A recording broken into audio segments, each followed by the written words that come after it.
Hi everyone, welcome. Hi everyone, good evening and welcome to another edition of Key Takeaways on the HubSpot. And it's Tesh here to actually give you my key takeaways, my insight, my reaction from that game.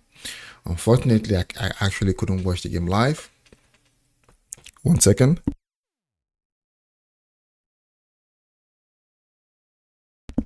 Yeah, unfortunately, I couldn't watch the game live. I had to actually rewatch the game, the pre-recorded piece, to actually be able to gather my insight from this game. Lots of reactions I see from social media, but I watched the game with what I call probably with a calmer head and a calmer mind, because I already knew what the scoreline was, but at least I didn't understand what exactly happened in the game. And for me, it's why I come to where it says reality bites. It comes to what they call a clear picture whereby you see, you know, there are actually fundamental issues with the team, and this we've been saying for the longest time. And I think Amorim made a comment where he said, right, he said it's not the what they call it's not the system, it's not what they call it's not the is the fundamentals of the game, and something that basically you shouldn't be teaching the players at this time. And you could see that, because you know that we fans, we complained about it in the past, where we see a player can't make correctly a 5-yard pass. Players basically can handle what cannot function under high intensity, under high pressure from opponents, right? Sometimes the positioning, right, the decision making. These are actually some of the key fundamental things Amorim is actually saying. These things are off, and if these things are off, then where does it even start correcting them? And he said it's going to take time. We actually started the game very well, though, very well. Ahmad, what a brilliant run from Ahmad. Ahmad is one basically that, you know, it keeps you know, no matter the towards Ten Hag, we know, yeah, he played well on that Ten Hag. He didn't just get his chances. Rude came, he played well on that Rude, and this Amorim's first game is also taking his chance. So it's crazy when you look at what they called when you look at Ahmad, right? What's a run? Had to push off 2 players, run in and make a cross. Basically, it was on the platter for Rashford to just what they call score. And to me, it was a brilliant start of the game. It was a brilliant start. Amorim, I think though, even if we had won that game 5-0, I don't think he would have been excited, because I think he sees, right, there might be what they call a reaction from the players, but it's more so, I think, from his reaction when we scored.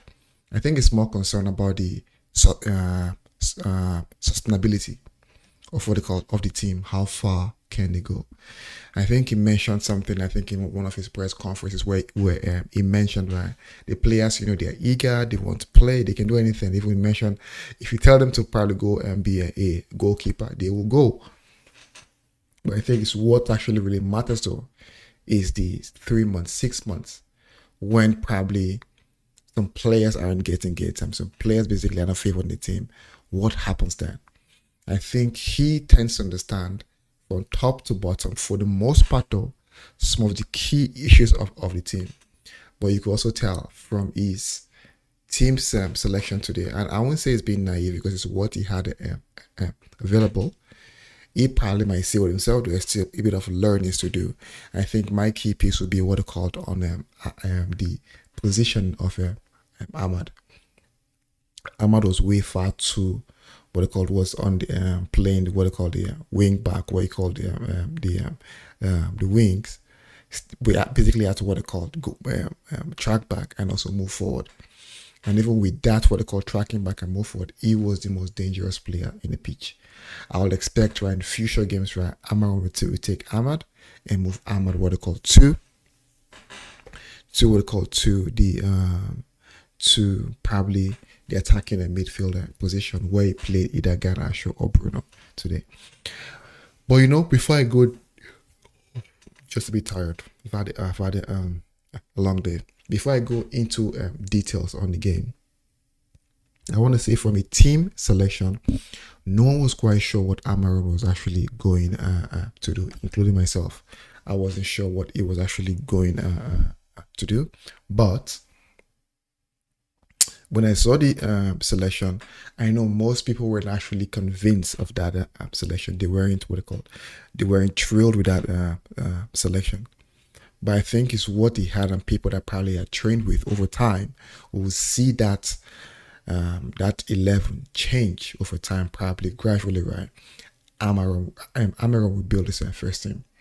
One thing to actually call out though, in that game today, there are players.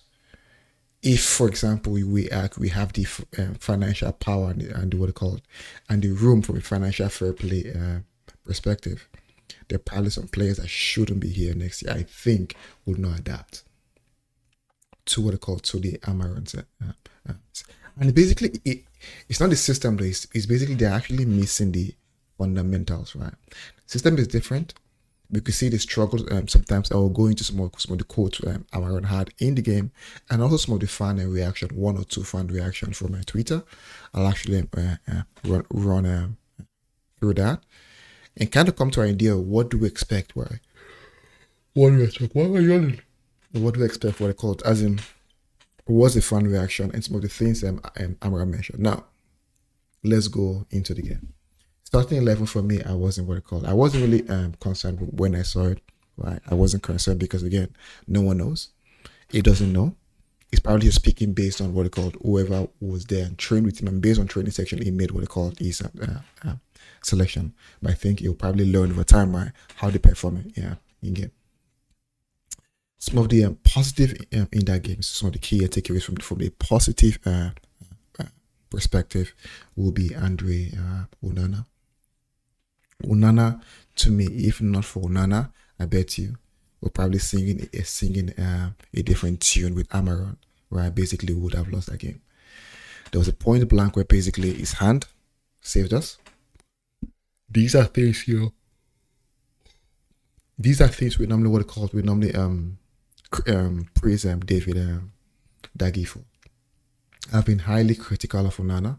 I never wanted David Daggy to go. But when I see how Onana played today in goal, even from the start of the season, he has been excellent. So Onana to me is one positive, not just from Amorim, or probably from Ten Hag and what I call Van Nistelrooy. So he was a positive in that game, and hopefully he continues to grow in that game. Now we go back to what I call go to the back three. A back three perspective. I think from what I watched again, I might be wrong. Evans, I believe, struggled a bit, but Mazzari and Mazzari and what's his name, and Delete, I think they were actually fairly solid. Mazzari was very good. I think Amorim had a comment regarding Mazzari, right, talking about his intelligence, and said this is the kind of players we need at United. He's also very, very versatile and he can adapt. Mazzari played CB. I think it's one player that basically you have to look for a way to fit him in that squad. Because as in he is very, very, as in he gives you like a 7/10, right, consistently. And the odd days he might give you 8. But at 7/10, it tends not to go what I call below 7/10. I think to me though, I think Mazzari is a sign of Ten Hag's season. So for me, from the defensive standpoint, Evans struggled, but I think Delete and Mazzari were good. Now, if you move to what I call the midfield, now leave the wing, what I call the wingers or the wing back or whatever they're called. Eriksen and I don't expect to see that probably a lot, probably even moving forward. I think Kobe is still probably, he just came back from what they call injury, so try to get fitness. Eriksen and Casemiro. I think what Amorim was trying to do there was also more so trying to, with Eriksen and Casemiro, trying to control the game, knowing Eriksen can actually control the game. But with the pace of the Premier League, I don't think that'll work. You probably need an Ugarte or a Kobe Mano, right, in that midfield, partner with either with Casemiro, or it could be Kobe, Ugarte, Kobe, Casemiro, or Ugarte, Casemiro. Eriksen probably, I think, probably should play a bit further forward, in my opinion. Right? So that midfield, to me, I think it struggled a bit. Yeah, a bit. But again, when you look at Ipswich, right, they're a well drilled side, very disciplined, right, in how they play. It's like they are properly coached, and these are teams basically they work for each other. So in midfield for me, I think it didn't really work. Now, if you're looking at what they call the wingers or wing backs, they call it. Ahmad was good. When you look at what they call, you look at Dallo wasn't good at all. Amadou wasn't good, and I expect Dallo wasn't good. I mean, and I expect Amorim to move Ahmad right a bit further, probably in the what they call to a 10. I think it probably gives us a lot more playing in the 10 position. So I'll move what they call Ahmad up. Lastly, Bruno. I think Bruno got a 90-something percentage pass accuracy. I think it's highest. I believe it's highest at United so far. You see, Bruno was trying to what they called, as in, contain how he played, not too risky, control the game. I think that's probably something you could see the effect of Amorim. And I think if Bruno is taking the first step now to actually play like that, I think he probably will develop like that over time. So Bruno was a bit cautious in how what they called he passed the ball around. Now when we look at Garnacho. I don't know. I think Garnacho is still learning, and this probably might come a bit off. But I've always said, right, the how we hype Garnacho as a fan base, I don't think is there yet. No, it's not there. We hype him like he's the next.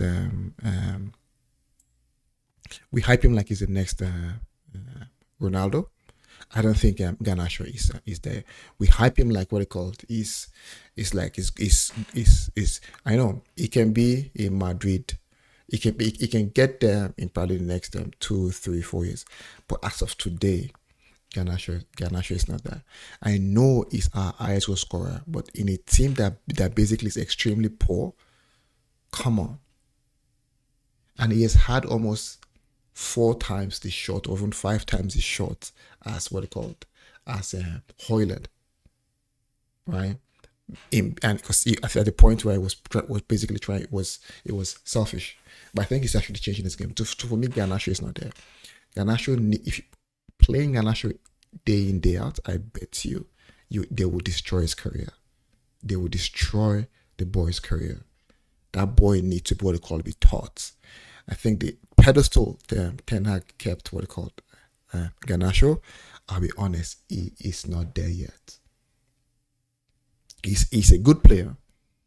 He's a promising younger talent, right? He's a promising younger talent, to be fair. But I think like we rate him like this. I don't think it's that. I think we need to what they call Garnacho. Hopefully, Ruben can actually mold him to be what. Because I think, looking at for me, there are several things that probably works. I think it's not just there. And honestly, for me, it's exciting to watch. It's electric, mostly once it comes off the bench. But I still think there's some things that you need to. I actually see a bit of rawness to him. I think Amorim can help mold him. So for me, Garnacho is not there. He might be our ISO scorer. I know that's what everyone says is our ISO scorer. But as a team, we are not even scoring goals. It's like basically saying a one-eyed man is a king among blind people. That's how I see it. We have what they called we cannot score goals. So if anybody is scoring at one time, probably is it last year, one time, McTominay was our highest goal scorer. Yes, McTominay was our highest goal scorer. So does that mean what they call is good enough? The answer is that's actually debatable. So to me, Garnacho is not there. Lots actually to love. He has that what they call trajectory. I think we just need to build him to get there. Right, playing Garnacho day in day out, we will actually destroy and kill the young man's career. Now we move into what they call next phase. Now it's last basically. Marcus Rashford. I'll be honest. Outside the goal, nothing. I think Amorim will learn fast. If he doesn't, he will follow the footsteps of every other manager. What's his name? Van Gaal brought Rashford, right? Rashford has been under Mourinho. Rashford has been under what they called under Ole, Ragnick, Ten Hag, Rude. Rashford, right? When I see Garnacho, the way Garnacho is going, I see that the same trajectory, right, of Rashford. It will plateau really fast early in his career if we do not develop him. Rashford plateaued because it's like when you're made to grow so fast without actually going through the proper what they call growth stage. You're not, from the moment he got in from Van Gaal, he has played consistently. Honestly, to me, Rashford should be at a very high level, based on how he came in. But I think there was poor development. One things that have hampered Rashford includes constant changing of managers. It leads also constant changing of systems. But the question lies that, do we now make a call as a team and say, Rashford? Because from every single manager that comes in, right, the club wants Rashford to be the star man. I've watched Rashford under what they call mostly under Ragnick. That was where I gave up on Rashford. I gave up on Rashford from Ragnick, not because of performance. Performance is fine. Someone can perform poorly. It's fine. You can actually get back from that. But professionalism, as in when you feel at a point you're bigger than the club, you feel like that feeling like I'm bigger than the club. I will never forget the game in what he called. I think he came in Ragnick. He was walking on the pitch. He didn't care. Since then, I've given up hope on Rashford. Since then, hope on Rashford. He has his fans follow him day after day. But for me, if Rashford continues to be what he called the project boy, we'll keep recycling managers over and over, because I don't see a desire to change. I see someone that wants a team to work for him. That's what I see. Someone that wants a team to work for him. Someone that wants to actually, I'm the star man, and this could work in where you have what they call Messi and Ronaldo.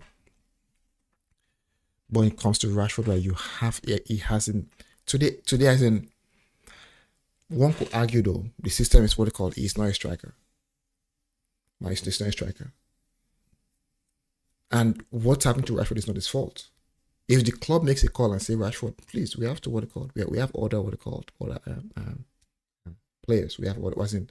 Let's move on. It's not his fault. He has struggled for the longest time, and he has had peaks and troughs. It's like, it's this and that. When you have things like that, right, it basically shows an average player. It shows probably you play at certain level of, let me say, it's like certain level how do I put this now? For example, you are here, you're here. One want to understand what makes you always here. And I think sometimes right, it's what they call it's trick of what they call form. I get that form and like you are happy, you are on high, you what they call you're confident. Once you drop confidence a bit, then you go down. So to me, Rashford, no. I don't see how he fits. Probably can play in the time, but if Amorim's continue Rashford in a nine, I can guarantee you, Amorim in the next 1 year or probably 2 years time, we're seeing him. I'm on out because Rashford will drop form, and once he drops form, you have to be able to what they call it. Rashford, please, I need someone else. But if the key still remains, we want to make Rashford our key man, our key project, then let's forget it. Let's just wait for Amorim Beans to be sacked in the next what I call that 2 years. Everyone that plays in the team, I keep saying it, there should be no favoritism. It should be united first. No favoritism.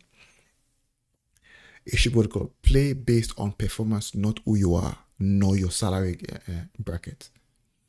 But if we want to change, that's how we need to approach this club, and we have to start making what called changes. So that's my what called take on the players. Now on the system, right? I saw the players were probably they were thinking too much, and I'm not even saying the same thing. They were thinking too much, right? In terms of to carry out the what they call instructions, right? They were thinking too much. One player I think that actually played well. That basically almost like he took the instruction in knew his job. A couple of players will be Delete, Mazwari, and what called and Ahmad. They basically knew what their roles. They knew what they needed to do. I think Bruno to an extent tried to what they call change his game to suit the manager's system. But I think the rest no one knows. It's like everyone was a bit confused. Probably the pressing was half an hazard. Only Ahmad will press what they call with intent. I think they were scared. I think probably it's the atmosphere. It's like they know, like it's like knowing that the microscope is now on you, so you don't make that mistake. They will need to real fast shed out any anthem of fear in them for them to actually move forward. So for me though, like Amorim has a lot of work to do, not just from a system perspective, but it's tough to say as a team, as a Manchester United team. He must have to teach some of them the basics, and that includes what they call passing, because passing was atrocious. It was actually terrible. And one will argue, and you won't argue that what they call, if you look at that game, Ipswich actually, if you're saying, okay, who deserves to win this game more, you probably would say Ipswich actually deserve to win the game more than Manchester United. So, to me, that was my take in the game. I see now one key positive, one key thing I take away from that game, one key thing I take from that game, right? And to me, it's a positive. It might be a negative to someone else. Is that I would have loved us to win the game. If it's 2-1, struggle to win 2-1, it would have probably still passed the same message. But drawing 1-1 and showing how we played tells everyone there's a fundamental issue at that club. And so we're not probably blinding blinding what they call Amorim with fake performances, right? Like new manager bounce. It's actually seeing exactly who the players are, what they're actually capable of. It's not like they're not trying. They are trying. But the question is that, are they actually good enough? Simple. Are they good enough? And that's a big question. That United, not Amorim, United as a team, the board will have to come. Do we start making the tough decision and start shaping out some of these players if we want to get back to what they call glory? So to me, that was my key. A 2-1 would have probably passed the same message because we struggled, but a 1-1 passed the message very clear. So we have lots of work to do. The excitement Amorim didn't even last 25 minutes, or let's say 45 minutes. It didn't last. It was dead real fast, and you could see it's the pain in Amorim. It was basically reality bites. It was shocked some of the things. So these are some of the things where we see Ten Hag will actually struggle, that every single manager has struggled with. And when we say we've bought players, right, agree. But you've bought players, but your pivot, the heart of the team, the key, they've been here for the longest time. You want to start looking at those key people, because then if you're buying if you promise you probably for this sport, right, it's getting bad, and you keep adding more food to it, right? The one that's bad will contaminate actually the good one. You have to scrape out and start putting fresh, or as you're eliminating, right? And that's the toughest thing. As you're eliminating the bad ones, the good ones are coming. Note, if you're going through a slow process of putting bad and good, note you still have to now cut out some of the new ones you just put in, because they can be contaminated real fast. So you clear them too. So we might have to clear some of your new players that we've actually brought in the team. Now, I'll go to the next segment, is basically to see some of the reactions from Amorim's coach right after the game. Let me go here. Let me see here if I have that here. So I'll probably bring some of Amorim's quotes here. Give me 1 second here. Okay.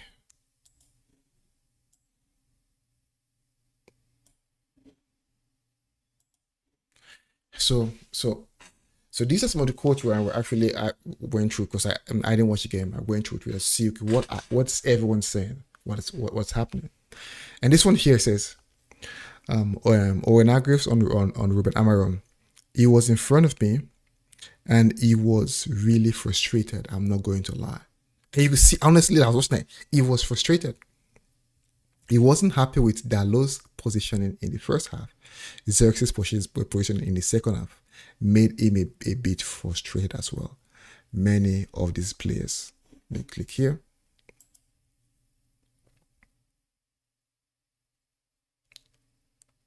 One second. Let me go back to what they call that one here. Click more. Show more.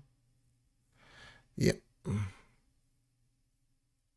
So many of these players won't be playing in 3, 4, or 5 weeks times. And honestly, for me, I think this is fine. This is 100% fine, because you can see, right? Some players need to adapt, and honestly, for me, it will take time. So, and Dalot is one of my favorite players, but honestly, for me, like I say, let me correct myself. He was one of my favorite players because he was playing well last season, probably, and the season before. Once you stop playing well, you probably drop. I just cut you off. So, but Dalot is one that probably has been consistent, but he has struggled this season, and also he will struggle here because in Ten Hag season, I think Amorim said something. Amorim said, right, I think he said, right, Dalot, right, in the past, once he passes the ball to what they call the centre back, Dalot moves to the midfield. But in this system, he will have to stick to what they call his position.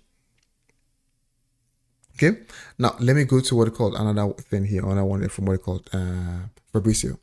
It says Ruben Amorim on Man United issues. Decision making is a concern. I said that. Decision making is a concern. You don't need to coach them and that's one of the things probably you can see he actually just realized that decision making is a huge problem, right? And he might have to coach the players on decision making. We used to be at this level of where you're paying players 300,000. Wow. We are doing some things. We are doing some things not in the right moment, and that's what we have to address. Honestly, yeah. It's just I know Ruben Amorim from how he speaks. Right, he has been following Manchester United. But you could see Clef. It's no longer seeing like a fan from like also watching what they call the game. It's actually there looking. It's actually their coach now, and he's saying these things, right? Because one of the things that these players do, I can tell you for sure, like it's shocking. Like some easy passes that they probably misplaced. It's actually shocking. I'll come back to this later. I won't show this for long, right? Ruben Amorim, again, I just mentioned this, right? Which he said Dallo used to pass the ball to centre backs and go inside and play as a midfielder. Now it has to stick. So basically saying Dallo would need to adapt. Dallo for sure we need to adapt. Now here from ESPN FC says Ruben Amorim said Man United will suffer for a long period before his tactics helps the club enjoy success. And this is and now you could probably say, okay, you know what, if the basics were right, decision making what they call right passes and things like that, you probably expect a quick turnaround, right? Probably let me say 6 months, probably or 3 months of seeing them playing. But the basics are not there. And you could see what you could see how Ipswich, right? How the basics is there. When to pass, how to pass, when to run. Like the basics are there with what they call with Ipswich, right? And with United, I think like we as fans, we gaslight these players so high that honestly they are still here. They've not moved. We raised them so high, and I think these players they've not moved them still. Now if you go to what they called and it says, right, so it says here, we are going to suffer for a long period. Meanwhile, I know it's so far. We say we, like it's the fans. Sure, the fans for sure will have to be patient because they will suffer for a long period. Because honestly, if he's telling you the basics are actually bad, then for sure, then how do we start teaching the basics? What time do we have? Is 2 years enough? So honestly, I think for me though, like I already know, this is not a quick fix. Although I expected probably an exciting game today, but when I watched it, I wasn't sad and I wasn't shocked. I've watched these guys before. I've watched them under Ten Hag. It's not like they're not doing their best. They're just probably missing the base. And sometimes I think they move too fast from where they are to where I think what they called we take them to. An example would be what they called Garnacho. Everyone thinks it's like here. He's still here. And this is not probably me calling out Garnacho, but he still needs development. Right? So I think we probably gaslight these players too much. And here, Ruben Amorim says is going to tell United Head of Communication to limit requests for interviews so he can. And to me, it's true. Right? Honestly, as in the amount of interview he has had, I think he said it somewhere, right? That the interview he has had in the past was a couple of days, as more than he has had for 4 years. Is it 4 years or 3 years at what they call at Sporting? So I think ultimately I feel like it's not him talking too much. It's probably requests for interviews, right? Which probably as a club as big as United, right? You have to grab those interviews. Now you see, he has to actually talk to the head of what they call communications to actually meet them, because as you are a United manager, it's basically the interviews will come. Because I see his quotes a lot, like, why is he always quoting? Why is he always talking? He should talk less. But I won't blame him though. I think it's what they call it's Manchester United. The size of it, right? And everything United drives news. So to me, it's like lots to work on, right? You can see the quote actually from Ruben Amorim, right? And you could see that what they called he today, like because I was watching him after the game when he had to force the players to go and clap the fans, and you could tell that he was disappointed. Yeah.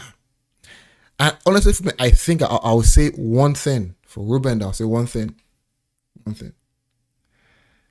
This coach, if we misbehave as a team or as a club, it will work. It's not Ten Hag. Ruben will work. He will work. He will leave by himself. I don't think it's one I probably would want to stay there and probably drag his name to the mud. And it's also for his own personal, like it probably is the pressure he puts on himself. If it's not working, I think he will move. I think something similar to what they called in Sporting, where it was actually going to leave. So I think if we probably dilly-dally, it's gone. It's gone. And then we start all over again. Now, let's look at what it called. Let me look at. I saw this here, and I actually wanted to bring this in here, where it says what it called. This is from the Premier League. Right? How many points will United win from the next 5 matches? Honestly, this I don't know. I'll tell you. So in the in possible outcome, I was a bit cautious about what it called possible outcome. I think I initially said what it called United or draw. Then Sir GB was like 5-0. So I went to look at the Ipswich. I looked at what they call their current positioning. They're even 19th. And with Amorim coming, new manager Basque, we can light these guys. So I was confident of we'll win. And I said, you know what? I think team total 2+ for United. when we scored the first goal, I like, this one go many. But it dropped down real fast, real quick. As in you could see how it just dropped. Like with the tempo, everything drops real fast. Now, how many points will United win from their next 5? What they call matches? Everton. Honestly, I won't lie to you. Everton is one team that's probably struggling currently. So I would expect us to actually win. Arsenal, I don't know. Nottingham Forest, I'll be honest with you, I don't know, because they're actually in decent form. Probably that top 8 or top 6 in form. Man City is one that basically, I know Man City actually going through a tough run right now, but you can just predict and say, you know what, we'll actually beat them. So that one for sure. Again, I don't know. And Bournemouth, I think will win. So to me, it's like, now look at it, right? The ones I can probably say, okay, and I'll tell you now, I can tell you a winner probably will struggle, because seeing this game today, there's a lot for us to actually do. Before we start, we're being confident of actually winning games. Everton and Bournemouth are the only ones I'm more like, you know what, I can say, okay, beat my chest a bit and say we should beat them. And that's based on what? It's just based on name that is United. Because what I saw today is that anybody can actually give us a game. Because if not for Nana today, we would have actually lost lost the game today. So that's my take. Those are my key takeaways today. Guys, don't forget to like, share, and subscribe. We're en route to 400 subscribers.